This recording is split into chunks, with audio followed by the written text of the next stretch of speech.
Gerda could walk no more. She knew that she had to rest her tired little legs before going anywhere, so she settled down under a tree. She was most surprised when a merry raven came and hopped towards her. Good day, he said. Gerda was surprised and delighted. She had been feeling very lonely, and the raven looked like a friendly little fellow. Have you by any chance seen my good friend Kay? She asked, and told him everything that had happened. She described Kay carefully. The raven closed his eyes and thought about it. You know what? I might have seen your friend, he said. Gerda stood up in joy. She hugged the raven so hard that she nearly squeezed him flat. Oh, really? Can you please take me to the place? Is he anywhere around here? Asked Gerda. I don't mind taking you there. It isn't too far anyway. It's just that your friend might have forgotten you, for he lives with the princess now, said the raven. Is that so? Asked Gerda. I'll tell you the story as we walk. Listen, in the kingdom where we're going now, there lives a princess who is extraordinarily clever. She reads many books and knows what's happening everywhere around the world. She decided to marry, and there was only one thing she wanted. What? Asked Gerda out of curiosity. She invited everyone to come and speak with her. She promised to choose the one who'd talk boldly and wisely with her and feel at home in her presence, said the raven. Did Kay come to the palace? She asked. I saw a little person walk boldly through the palace, and he didn't even have a horse. He had long hair and wore shabby clothes, said the raven. I also remember that his boots creaked loudly when he walked. Oh, it must be Kay, there's no doubt, cried Gerda in delight. I remember he had his creaky boots on when we went to play with his sled that day. From what I heard, he didn't come to woo the princess. He merely wanted to speak to her and gain wisdom. It turned out that the princess liked his bold and polite nature very much, said the raven. Will you take me to meet Kay, please? Gerda begged. Of course, said the raven. My bride lives in the palace, and she can arrange for us to meet the prince. The raven then led her through the royal garden. That night, after the lights went out, the raven led Gerda through a back door that was half open. Another raven was waiting for them there. What a pleasure to meet you, said the second raven. Come, let's go up these stairs and head to the royal chamber where the prince rests. A single lamp was burning in the chamber, and Gerda saw the prince lying in his bed. Oh, Kay, how I've missed you, Gerda said in a loud whisper. The prince heard her and turned around. Gerda was surprised and dismayed to see that it was not Kay after all. By this time, the princess had also woken up. Who are you, little girl, and what are you doing here? Asked the princess. Gerda sat down and told them her story. She wiped her eyes and sniffed loudly. The prince and princess felt very sorry for her. They praised the ravens for helping Gerda, but gently told them that they should never raise false hopes without being sure. You can sleep here for the night, the prince said. I'll arrange for a fine horse and carriage to take you to meet your friend, the princess offered. And I see that you are badly in need of a pair of shoes. You shall have those too. Gerda bowed and thanked them for their generosity. The next day, Gerda was dressed in the finest clothes. The princess sent her off in a splendid horse and carriage with a coachman, footman, and outriders. Gerda waved and thanked them both and the ravens for everything they'd done for her. The prince and the princess wished her success, and the ravens flew along with her as long as they could manage, then finally bid her farewell. Oh, I was wrong. It's not Kay. Who are you? What happened? Your Majesty, this girl looks for her sworn brother. He's been missing for days. Oh, poor girl. You are probably freezing. Do not worry, we will help you. Let's get a warm outfit for you.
Thank you so much. I feel warmer now. There is a carriage outside waiting for you.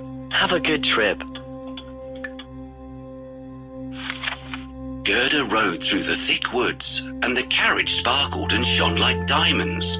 All of a sudden, a band of robbers jumped out from behind the bushes. Halt! If you value your life, Cried the robbers, flashing their swords menacingly. They pushed away the coachman and everybody else and caught hold of the horse by its reins. The leaders of the robbers was a tall female robber who looked fearsome and bold. Her daughter, a girl about Gerda's age, was sitting on her shoulders, watching everything with shining eyes. Ouch! She cried and dropped the knife that she'd raised. Her daughter had bitten her in the ears. You will not harm the little girl. Said the daughter. She will stay in our castle and play with me. After they'd looted everything, the female robber and the robber maiden got into their carriage. They made Gerda get inside as well. They rode for a long time through the thick woods. The robber maiden took Gerda's warm woolen muff for herself. Then she hugged Gerda and said, Nobody will harm you as long as we're friends. But if you dare to refuse to be my friend, I'll push you off the carriage. It seemed like they'd been riding forever, but the carriage finally stopped in front of an old and crumbling castle. It was riddled with many pigeonholes and looked so ramshackle that Gerda was afraid that it would fall down. The robber maiden led Gerda straight to her room, which had carpets and straw beds in the corner. You shall spend the night with me and my little friends, Said the robber maiden, pointing to the pigeons. Gerda noticed that there were about 100 pigeons, and all of them were fast asleep. In a corner stood a reindeer. He had a copper ring around his neck. Meet my pet. Said the robber maiden, pointing to the reindeer. After they'd had a meal and settled down to sleep, the robber maiden said, Now tell me, what brought you here to the dark woods all alone? Gerda narrated everything that had happened. She told her about Kay and how much she missed him. The robber maiden listened, but soon she grew drowsy and slept. She kept her hand over Gerda while she slept. The robber maiden was snoring loudly, but Gerda was wide awake. Suddenly, the pigeons called out to her. Oh, we've seen the boy. We've seen him travel in a sledge pulled by a white carriage. They said. It belongs to the Snow Queen. Do you know where they are headed? Gerda asked, hopefully. The Snow Queen has gone to Lapland, where there is ice and snow everywhere. Ask the reindeer. He knows the place well. Said the pigeons. Of course I know the place. Said the reindeer. It's a glorious place, and it is beautiful. The Snow Queen has her summer tent there, but she doesn't live there. She lives in the icy cold North Pole. Oh, poor Kay. He'll be taken there unless we rescue him soon. Said Gerda, and slept with a heavy heart. In the morning, she told the robber maiden about what the pigeons and the reindeer had told her. If you want to see your friends so badly, I'll help you. The robber maiden said gruffly. We'll have to be quick, because if my mother wakes up, you'll never be able to escape. Oh, thank you so much. Said Gerda. The robber maiden looked straight at the reindeer and asked, If I set you free, will you take this little girl safely to Lapland? The reindeer nodded and jumped in delight. She didn't waste any time. She threw the door open and lifted Gerda onto the reindeer's back. Here, have these woolen gloves, for you'll need them. She said, stuffing a pair of gloves into Gerda's hands. I want the woolen muff for myself, but these will do for you. She then untied the rope, and the reindeer bounded out of the room quickly. The reindeer leapt through bushes and crossed the moors fast as he could. Before long, they were in Lapland. Some pigeons saw Kay, and they say that he is in the Snow Queen's palace in Lapland. Lapland? Reindeer, do you know where that is? Of course. I was born there. I played on the snowy fields when I was young. Well, little girl, I'm ready to help you, and even lend you my reindeer. But you can't just ride on it. You have to find a rope and a pillow to make a saddle.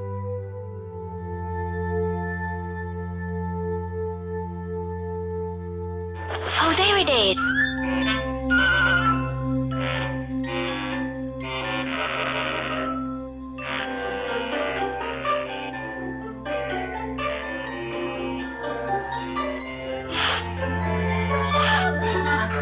The saddle is ready. Also, don't forget to take a bridle.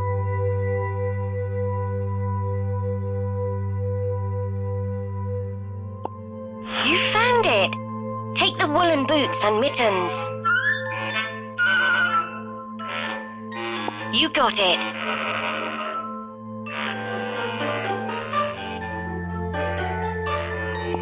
Now you're ready for the long trip. Hey, little rascal, bring me something to drink. Oops, you can't go until my mom falls asleep.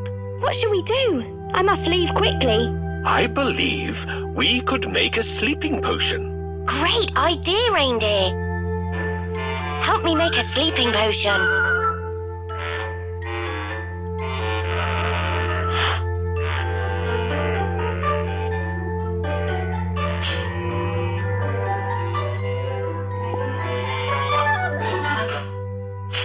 It's almost ready. Let's dilute it. Yes! Ale is what we need. Now we have to stir it. Potion is ready.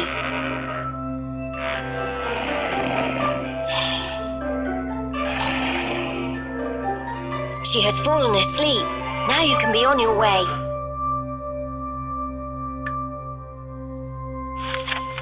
The reindeer ran on and on until he was exhausted and finally stopped before a little house. In that house, there lived an old Lapland woman.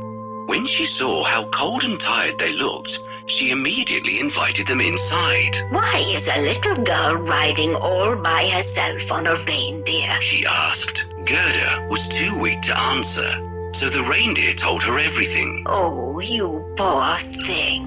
The Lapland woman said with pity. Didn't you know that the Snow Queen has left for Finland? That's where her country house is, and you have a long way to go. At least another 100 miles. Gerda looked very crestfallen, and the Lapland woman said kindly, Don't fret, little one. My good friend lives in Finland. I'll give you a letter explaining everything, and she will be glad to help you. But first, warm yourself and have something to eat. Gerda warmed herself by the fire and ate well. The Lapland woman wrote something on a dried fish and gave it to her. Then the woman lifted Gerda back onto the reindeer's back and tied her on safely, and the reindeer took off at once. Before long, they were trotting through Finland, and soon they found the friend's house. The house had no door, but a large chimney, so they knocked at the chimney. When the Finland woman opened the door, they were greeted by a blast of heat. It was very warm inside, and Gerda soon had beads of sweat on her forehead. The Finland woman was dressed in light clothes, and she made Gerda remove all her layers as well. Gerda enjoyed the warmth, and then handed over the fish. The Finland woman read the message and nodded. I know you have many magical powers, Said the reindeer politely. Can you please give this little girl a magic potion or spell to help her defeat the Snow Queen and get her friend back? Kay has changed now. She said. He has settled down happily with the Snow Queen, and he won't leave her even if Gerda manages to rescue him. The reason is that he has splinters from an evil mirror in his heart and eye. Gerda has all the powers she needs to defeat the Snow Queen and rescue Kay. If she can't do something by herself, there's very little we can do to help her. The Finland woman told them that they had to hurry. She lifted Gerda back onto the reindeer and tied her up. She was in such a hurry, and Gerda was wearing neither her boots nor her gloves. But the reindeer didn't want to stop.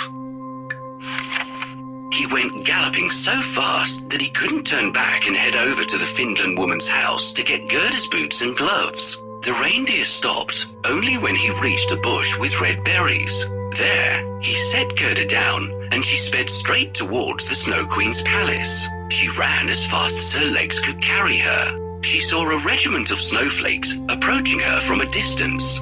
Gerda was sure that they'd not fallen from the sky because they were lined up outside the palace. The snowflakes came in different terrifying shapes.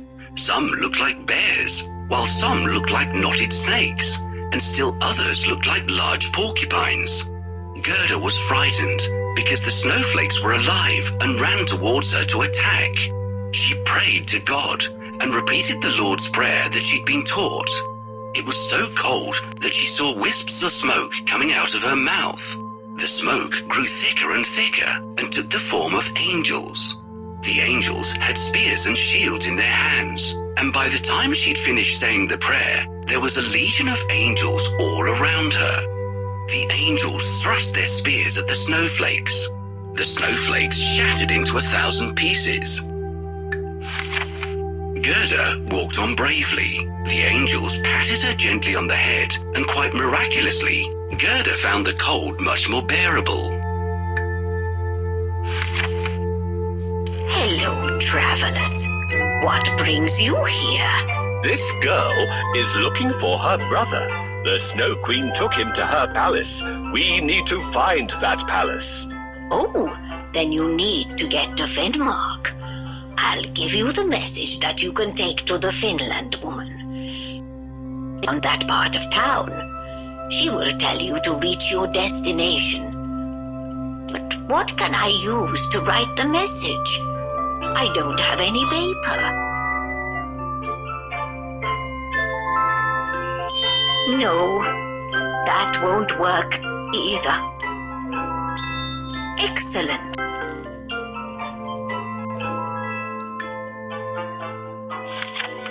Gerda sped to the palace. She stared in awe at the Snow Queen's palace because the walls were made of driving snow. The windows and doors were made of cutting winds, and there were hundreds of empty halls. Right in the middle of the biggest hall of snow was a big frozen lake. In the middle of the lake, there was an icy throne where the Snow Queen sat when she was home. But thankfully, the Snow Queen had gone off to warm lands to look down into the mouths of 2 volcanoes, Mount Vesuvius and Mount Etna. Gerda was overjoyed to see Kay. He was sitting on the ground playing with some slabs of ice. Kay looked nearly blue and black with the cold, and he was still in his ragged clothes, but he didn't seem to feel the cold winds or the icy chillness. When the Snow Queen kissed him, she'd taken away all the feeling of cold from his body. He was trying to arrange the ice in different ways to make all sorts of figures with those slabs. Sometimes he found figures that represented a word, but he had not succeeded in finding the words he was desperately looking for.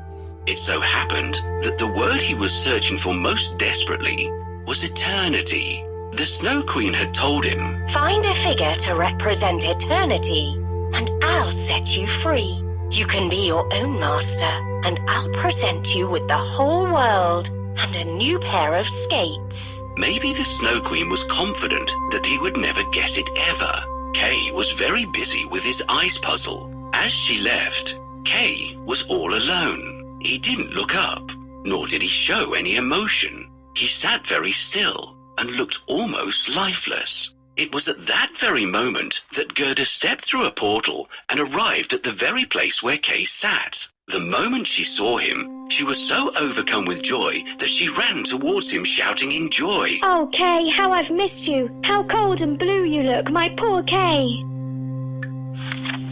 She embraced him and cried in joy. I found you at last, and all my efforts didn't go in vain. Kay sat quite still, numb and cold with all the time he'd spent in the icy palace. He didn't even recognize Gerda.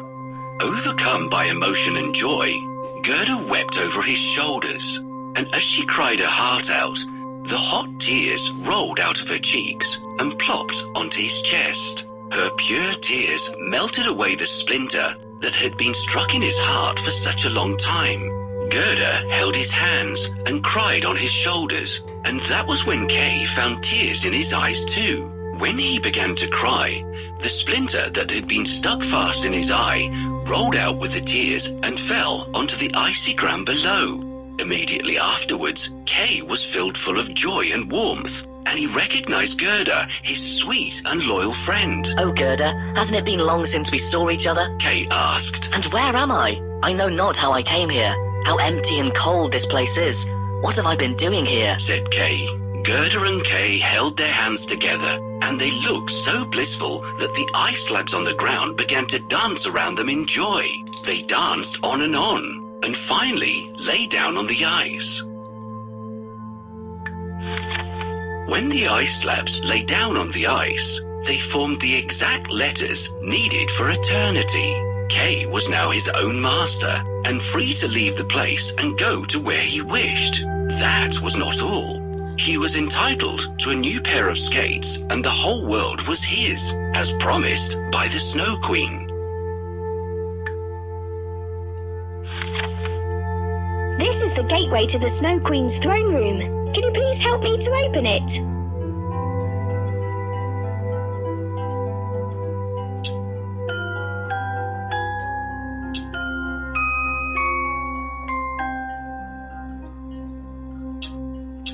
Thank you. Now I need to hide somewhere.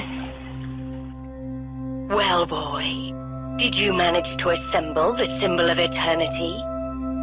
No matter how hard I try, I can't do it. Well, if you're able to do it, I'll give you the whole world and a new pair of skates. I'll be leaving you for now and fly to warmer places. All right. My dear Kay, I finally found you. He doesn't recognize me. What should I do so that he can remember me?